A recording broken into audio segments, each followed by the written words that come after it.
Hello everyone, আসসালামু আলাইকুম। সবার কি অবস্থা, কেমন আছেন? আই হোপ সবাই অনেক বেশি ভালো আছেন। আলহামদুলিল্লাহ, আল্লাহর অশেষ রহমতে আমরা কিন্তু অনেক ভালো আছি। এই তো নতুন আরেকটা দিনে নতুন আরেকটা ভিডিও নিয়ে চলে আসলাম। আই হোপ আজকের ভিডিওটা আপনাদের কাছে অনেক বেশি ভালো লাগবে। তো ভিডিওটা কিন্তু আমি একেবারে সকাল থেকেই শুরু করছি। সকালে হচ্ছে একটু ছাদে গিয়েছিলাম। যেহেতু ইদানিং প্রচুর পরিমাণে বৃষ্টি, ছাদের অবস্থা খুবই করুণ। তারপরেও একটু মেয়েকে নিয়ে অনেক দিন পর সকালে হচ্ছে একটু ছাদে গেলাম, একটু ফ্রেশ বাতাস খেয়ে আসলাম। ছাদের ভিউটা কিন্তু মাশাআল্লাহ অসাধারণ, অনেক ভালো লাগতেছিল। বিশেষ করে সকালবেলা দেখবেন যে ছাদে বেশি ভালো লাগে, বা বিকালে দুপুর টাইমে কিন্তু ছাদে ভুলেও কেউ যাবেন না। তো যাই হোক, ছাদ থেকে এসে হচ্ছে মেয়েকে একটু নুডলস রান্না করে দিলাম, যেটা কি নুডলসের স্যুপ বললেই চলে। একটু পানি পানি টাইপের থাকবে আর কি।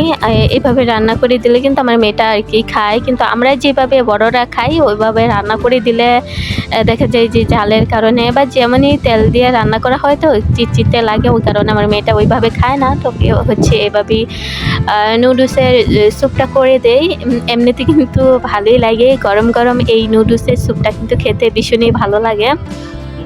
তো ওকে হচ্ছে সকালে নুডলসের স্যুপ রান্না করে দিলাম। দেওয়ার পরে হচ্ছে দিলাম যে তুমি খাও নিজের হাতে। তো প্রথমে বললো যে তুমি আমাকে খাইয়ে দাও, যেহেতু গরম ছিল নুডলসের স্যুপটা। তো আজকের স্যুপটা একটু আর কি ঘন টাইপেরই করছি, যেহেতু জ্বর আসতে একেবারে পাতলা করে দিলে হচ্ছে খেতে চাইবে না, তো একটু ঘন টাইপেরই করে নিছি। নিয়ে হচ্ছে মেয়েটাকে দিলাম। দেওয়ার পরে বলতেছি যে গরম, নিজে খেতে পারবে না। প্রথম আর কি ভাবছিল যে নিজে খাবে, তারপরে যেহেতু গরম পরবর্তীতে আমি ওকে খাইয়ে দেই। তো 2 চামচ দেওয়ার পরে যখন ঠান্ডা হয়েছে তখন বললাম যে আম্মু তুমি নিজের হাতে খাও। তখন হচ্ছে নিজের হাতে খেলো। তো খাওয়া দাওয়ার পরে হচ্ছে এটা হচ্ছে শুক্রবারের ভিডিও।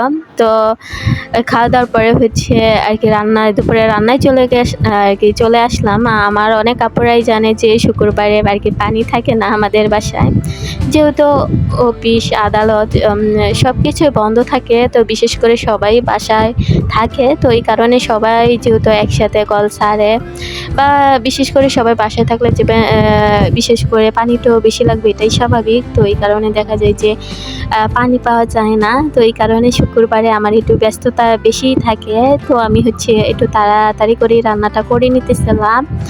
আর এই ফাঁকে কিন্তু আমি 3 বালতি পানি রেখে দিছি, মেয়েকে গোসল করাতে হবে, প্লাস হচ্ছে আমিও গোসল করব। তাছাড়া আমাকে ঘরও মুছতে হবে, তো ঘর মুছে আবার পানি রেখে দিতে হবে। রান্না বসিয়ে দিয়ে হচ্ছে আমি ঘরটাকেও মুছে নিলাম। বিশেষ করে রান্না বসিয়ে দিয়ে আমি ঘর মুছে নেই, কারণ যেহেতু গ্যাসের এক চুলায় বসিয়ে দেই, রান্না হতে থাকে আর আমি এই দিকটা আরও অনেক কাজই করে নেই বা অনেক কাজই গুছিয়ে নিতে পারি। তো আজকে কি রান্না করব হয়তো বা দেখেই ফেলছেন কি রান্না করতেছি।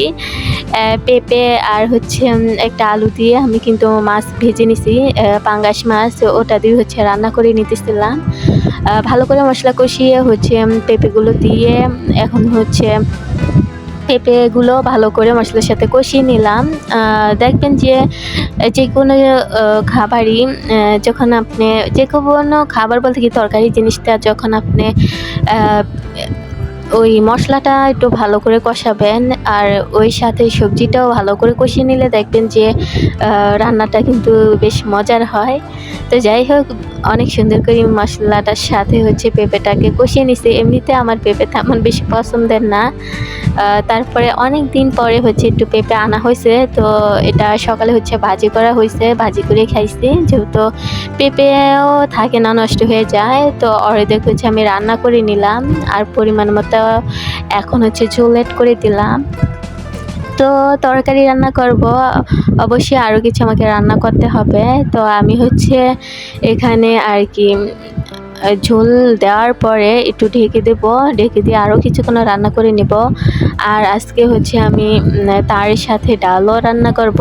আর ডাল বসিয়ে তো সংসারের সমস্ত কাজকর্ম করেই বসে থাকা যায়। তো তো তরকারি কিন্তু মোটামুটি আমার রান্নার শেষের দিকে প্রায় হয়ে আসছে।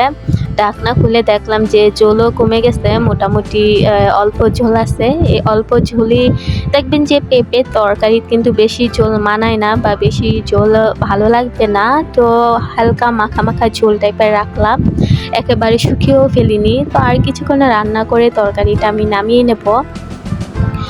আর মাশাআল্লাহ তরকারিটা কিন্তু অনেক মজার ছিল, যেহেতু খাওয়ার পরই বয়স দিতেছি ওই কারণে আর কি বলতেছি। তো রান্না বান্না শেষে হচ্ছে আমি আর কি ডালটাও বসিয়ে দিছি।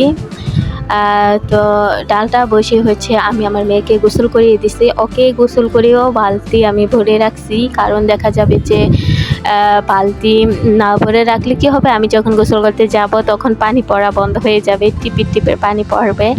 তো এই চিন্তা ভাবনা করি হচ্ছে আমার মেয়েটাকে ডাল বসিয়ে দিয়ে গোসল করিয়ে দিলাম। ওকে হচ্ছে রেডি করিয়ে দিতেছিলাম।